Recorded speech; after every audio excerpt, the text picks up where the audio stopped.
June 22, 1941.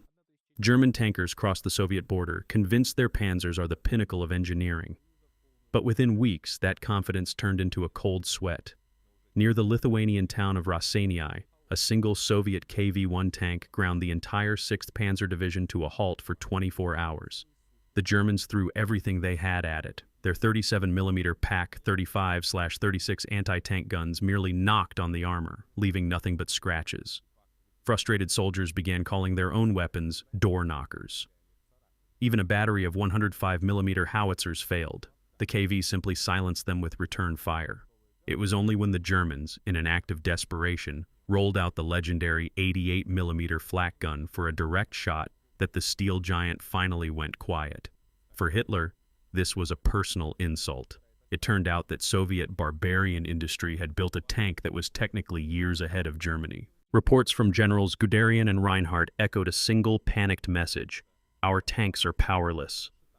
The era of easy victories was over. The Reich desperately needed a counterstrike, a weapon capable of punching through any armor from 2 kilometers away. Hitler summoned his 2 top rivals, Ferdinand Porsche and Erwin Aders. He handed them an impossible deadline and a set of demands that would trigger one of the strangest duels in the history of armored warfare. On May 26, 1941, even before the invasion began, Hitler called a secret meeting. He sensed that the Blitzkrieg lacked a heavy fist. The Führer set a task that was pure science fiction for the time: build a 45-ton breakthrough tank with 100mm of armor.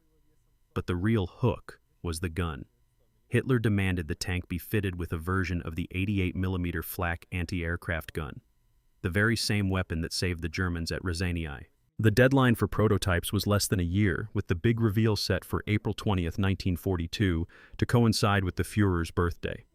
2 rival design bureaus entered the race. Erwin Aders of Henschel represented the old-school approach: reliability, battle-tested solutions, and raw power. But his opponent was Hitler's personal favorite, the brilliant Ferdinand Porsche. Porsche decided to go for a total technological breakthrough, betting everything on a revolutionary electric transmission. Porsche was so confident in his victory in Hitler's favor that he began mass-producing the chassis before testing was even finished. He didn't know one thing: even the most brilliant engineering can be crushed by the shortage of one simple metal, a resource the warring Reich didn't have to spare, not even for the Führer himself. April 20, 1942, Rastenburg, East Prussia. Inside the Wolf's lair, a heavy silence is broken only by the deep roar of engines. It's Hitler's birthday, and the Reich's 2 top designers, Ferdinand Porsche and Erwin Aders, are presenting their creations. This is more than a technical demonstration. It's a high-stakes duel for multi-million-mark contracts and the personal favor of the Führer. Porsche unveils his prototype, the VK 45.01P. It's a futuristic monster, twin Maybach engines powering 2 electric generators, which in turn drive electric traction motors. No complex gearbox, a smooth ride, and incredible maneuverability for a 60-ton machine. Hitler is captivated by his friend's genius. Porsche is so certain of his triumph that he has already ordered the assembly of the first 90 chassis at the Nibelungenwerke plant. But on the test track, the dream turns into a nightmare. Porsche's heavy machine repeatedly bogs down in soft soil, and its revolutionary electric motors overheat and burst into flames right in front of the high command. In contrast, Aders' tank, the VK 45.01H, looks like a conservative box. But it works. It moves slowly and steadily, grinding through the mud with a traditional transmission. The commission is torn. Porsche's innovation promises dominance, but Aders' reliability guarantees results. Ultimately, the fate of the Tiger isn't decided on the proving ground, but by economic intelligence. It turns out that building just one of Porsche's tanks requires more copper than Germany has in its entire strategic reserve. By 1942, the bony hand of resource scarcity was already tightening its grip on Germany. Copper had become as precious as gold. It was desperately needed for shell casings, aircraft wiring, and U-boat communication systems. When weapons procurement experts calculated that Porsche's electrical wiring and motors required nearly a ton of pure copper per unit, the verdict was a death sentence for the project.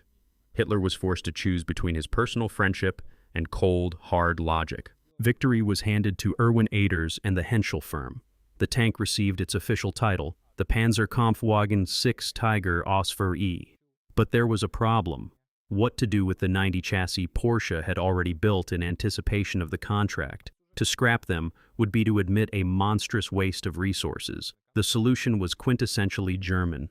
Convert them into the heaviest tank destroyers the world had ever seen. This gave birth to the Ferdinand, later known as the Elephant. However, even Henschel's winning Tiger had its own Achilles heel. To meet weight limits while maintaining heavy armor, Aders made a deal with the devil, a suspension system that would become the ultimate curse for German mechanics. On paper, it was a stroke of genius. Interleaved road wheels provided the tank with the smooth ride of a luxury limousine. But the moment the Tiger faced the Russian winter, this engineering masterpiece transformed into a deadly trap.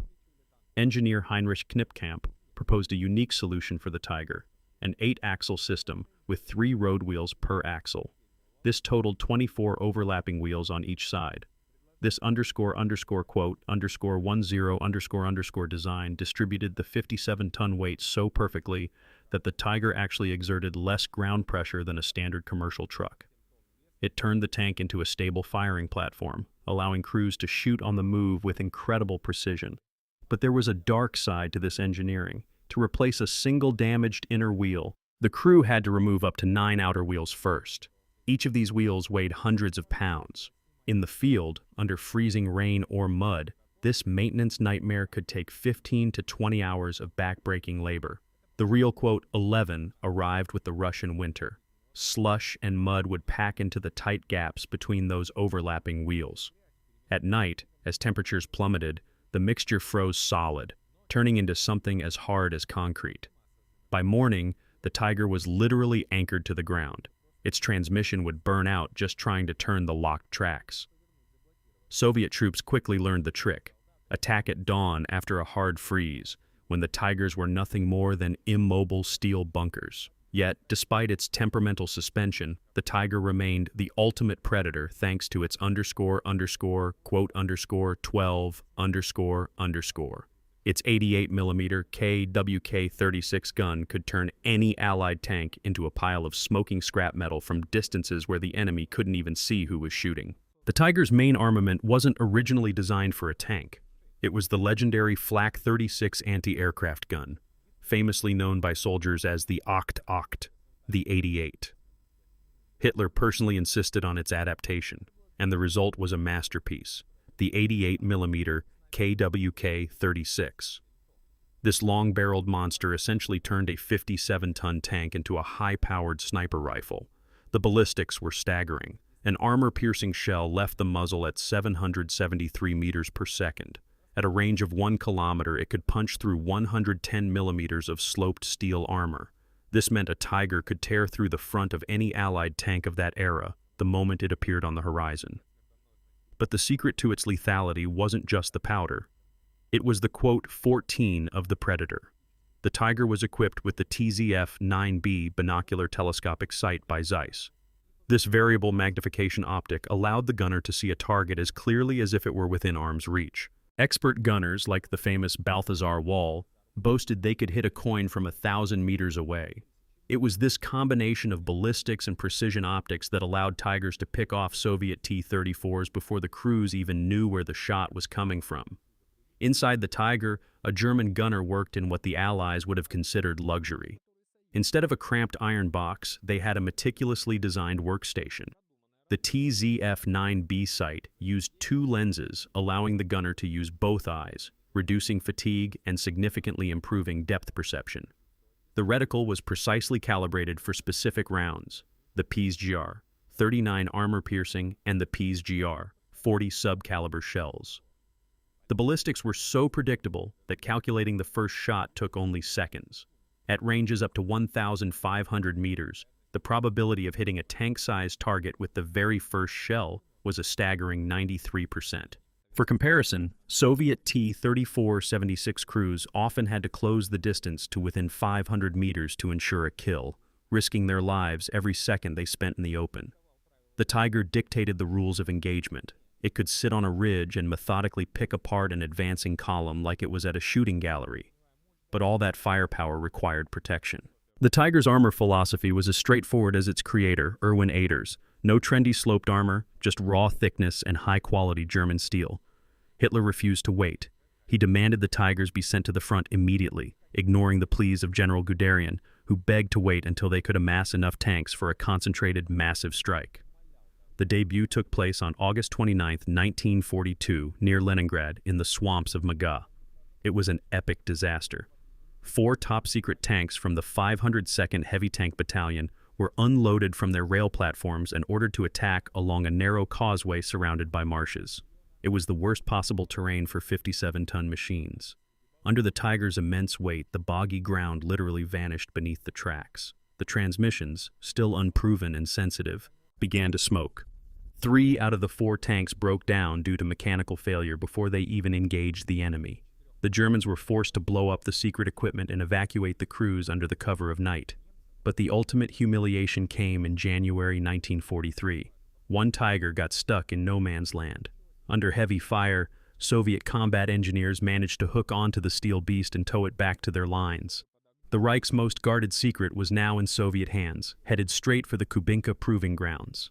While the Tigers were suffering embarrassing breakdowns in the frozen swamps of Leningrad, a legend was being born on the other side of the world, in the scorching sands of Tunisia, a legend that would make Allied tankers tremble. In early 1943, American and British crews first encountered the 501st Heavy Tank Battalion. It was a slaughter. American Shermans and British Churchills were used to dictating the terms of battle, but against the Tiger they were helpless prey. German crews used the vast, open desert as a giant shooting gallery. They opened fire from ranges of 2,000 to 2,500 meters, distances where Allied return fire wasn't just inaccurate, it was physically useless. 75mm shells simply bounced off the Tiger's 102mm frontal armor like tennis balls hitting a concrete wall. One specific Tiger, turret number 131, became world famous. During a single engagement, it was hit 24 times. Anti-tank shells smashed the headlights, tore up the tracks, and peppered the armor, but not one single round achieved a clean penetration. The tank kept fighting until a lucky shot jammed the turret ring. Only then did the crew bail out. When British engineers later inspected this prize, they were horrified. The Tiger was effectively, quote, 1.5 to standard Allied artillery. It was in the war rooms of London and Washington that an official term was coined, quote, 1.6. While the West panicked, Moscow acted with cold pragmatism. In January 1943, during Operation Iskra near Leningrad, Soviet forces captured not just a Tiger, but a nearly functional machine with a full combat load and technical manuals. The tank was immediately rushed to the Kubinka proving grounds outside Moscow. Soviet engineers led by Nikolai Shashmurin approached the beast with surgical precision. They subjected the tank to quote, 17 tests with every gun in their inventory to find a single weakness. The results were grim. The standard Soviet 76mm ZIS-3 gun couldn't penetrate the Tiger's side armor even at point-blank range of 200 meters. The only weapon that could handle the steel monster was an old 85mm anti-aircraft gun. This report landed directly on Stalin's desk, triggering an emergency modernization of the entire Soviet armored force. Orders were issued: immediately develop the Su-152 self-propelled heavy howitzers, soon nicknamed the Beast Hunters, and begin upgunning the T-34 with 85mm cannons. The Soviet leadership realized the era of easy defense was over. Ahead lay the Kursk salient, where the Tiger was destined to be Hitler's primary iron fist. July 5, 1943, Operation Citadel. Hitler assigned the Tiger a near-impossible mission: to shatter a layered defense the Soviets had been perfecting for months. 146 Tigers were concentrated at the Kursk Bulge, forming the iron tip of Manstein's Army Group South. The Panzerkeil, or armored wedge, was a terrifying sight. The Tigers led the charge, soaking up the full fury of Soviet anti-tank fire, while the more vulnerable Panzer IIIs and IVs followed in their massive shadows. This was the Tiger's finest hour. Aces like Michael Wittmann began racking up dozens of kills in a single day. The Tiger's armor shrugged off direct hits from Soviet 45mm guns by the dozen. They moved forward like jagged metal cliffs, unstoppable. But here, the beast's greatest weakness was exposed. For every 3 Soviet tanks destroyed, 1 Tiger was sidelined, not by enemy fire, but by a blown transmission or a mine. It took 3 massive SDKFZ-9 FAMO recovery half-tracks just to tow a single disabled Tiger, making the recovery teams easy targets. The Tiger was winning the duels, but it was losing the war of attrition. Inside the Tiger, the crew felt like an elite warrior class, but for the Reich's treasury, that elitism came with an astronomical price tag. When the first cost estimates reached the Reich chancellery, the room went silent. A single Tiger cost 250,800 Reichsmarks to manufacture. But that was just the base model. With optics, radio, and a full combat load, the price skyrocketed to over 300,000. To put that catastrophe into perspective, for the price of 1 Tiger, Germany could have built 3 powerful Stooge 3 assault guns or 2.5 Panzer IVs. Instead of 1 golden sword that might break down before reaching the front, the Wehrmacht could have had 3 combat units capable of flanking and holding a line. Hitler chose the path of the superweapon, a burden too heavy for a failing economy to carry. The secret to the Tiger's ultimate defeat wasn't found in a cannon's caliber, but in the ticking of a clock. Building a single Tiger at the Henschel plant required 300,000 man-hours. It was meticulous, almost handcrafted work. By comparison, the legendary Soviet T-34 required 10 times less time to produce. While German workers were delicately fitting the complex interleaved wheels, Soviet factories in Nizhny Tagil were baking tanks like hot loaves of bread. Throughout the entire war, Germany managed to produce only 1,355 Tigers.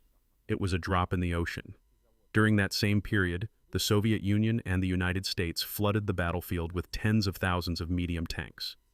The mathematics of total war were heartless. A Tiger could burn 10 enemy tanks, but an 11th would always appear on the horizon, and the German crew would simply run out of shells. Erwin Aders' engineering genius created a machine that was simply too wide for the continent it was meant to conquer. On its massive 725mm combat tracks, the Tiger was a logistical disaster. It couldn't fit on standard rail flat cars or pass through European tunnels. To move a single battalion, the Wehrmacht had to perform a procedure that seems like madness today. Before boarding a train, crews had to manually strip off the heavy combat tracks, remove the entire outer row of massive road wheels, and install skinny 520mm tracks. Upon arrival, they did it all again in reverse. While Soviet T-34s rolled off their flat cars in 15 minutes and charged straight into battle, Tiger crews spent grueling hours, quote, 27, quote, in the rear, sitting ducks for Allied airstrikes. Even if a Tiger managed to reach the front, it faced a new predator: its own engine. The Maybach HL-230 was a masterpiece of power, but it had the appetite of a battleship. Moving a Tiger just 60 miles across broken terrain gulped down nearly 240 gallons of precious fuel. By 1944, as Allied bombers pulverized Germany's synthetic fuel plants, the Tigers became hostages to their own empty tanks. Most of the machines that had struck terror into the hearts of the Allies didn't meet their end from an enemy shell. They were killed by a simple Zippo lighter in the hands of their own crews. The Germans were forced to scuttle their finest tanks simply because they had nothing left to put in the tank. By the end of the war, the Tiger lost its ultimate edge: invulnerability. Due to critical shortages of alloys like nickel and manganese, German steel became brittle. Shells no longer ricocheted. They shattered the very structure of the tank. Even if a heavy Soviet round didn't achieve a clean, quote, 28, quote, the impact caused the inner face of the armor to, quote, 29, quote, spraying the interior with a hail of razor-sharp steel fragments. These shards killed the crew and shredded the mechanisms while the shell remained outside. The beast was literally vibrating itself to death under the hammer blows of the Red Army. The story of the Tiger is a cautionary tale of how the pursuit of perfection can kill common sense. German engineers built the ultimate dueling machine, but they forgot that modern war is not a medieval knightly tournament. It is a brutal clash of resources, logistics, and mass production. The Tiger won the skirmishes, but it lost the marches. It inspired terror, but it choked its own economy. In the end, the war wasn't won by the perfect tank. It was won by the tank that could actually make it to Berlin. The Tiger remains a haunting monument to an era where genius was sacrificed on the altar of over-engineering.